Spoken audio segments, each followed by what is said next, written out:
Inabisuhan na ng Office of Civil Defense Region 2 ang mga residente sa Cagayan Valley na magsagawa ng preemptive evacuation bilang paghahanda sa posibleng epekto ng pananalasan ng Bagyong Marce. Si Creseline Catarong, sorry Paul! Puspusan na ang paghahanda na ginagawa ng Office of Civil Defense Region 2 para sa posibleng maging epekto ng Bagyong Marce sa Cagayan Valley sakaling lumakas pa ito. Ayon kay Regional Director Leon Rafael ng OCD Region 2, nagkaroon na sila ng tinatawag na PDRA o Pre-Disaster Risk Analysis. Mayroon na rin silang updating, lalong-lalo na sa weather situation at doon sa Mines and Geosciences Bureau para sa mga lugar na sinasabing susceptible sa pagbaha at pagguho ng lupa. Inabisuhan na ng OCD Regional Office ang local government units at Local Disaster Risk Reduction and Management Council na magkaroon na ng preemptive evacuation sa mga residente sa Cagayan Valley, lalong-lalo na sa mga mababang lugar na maaring bahain.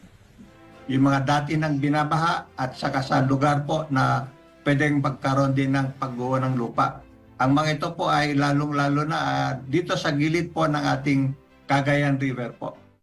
Sa ngayon, hinihintay na ng OCD ang mga datos na manggagaling sa LGUs kung meron na ba o kung ilan na ang mga nagsilikas na mga residente. Importante, ani Rafael, na habang maaga pa ay mailikas na sa mas ligtas na lugar ang mga mamamayan. Anya, sila rin iyong mga nag-evacuate dahil sa mga bagyong Christine at Leon.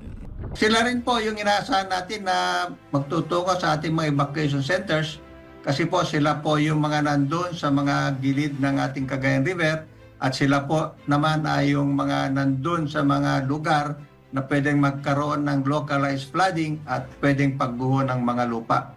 Mahigpit namang binabantayan ng DRRM Council ang mga paghahandang ito, lalong-lalo na ang pagsiguro ng sapat na supply ng food at non-food items sa bawat mga LGU. Ito po ay tinututukan dahil nagkakasunod-sunod po yung ating bagyo dito.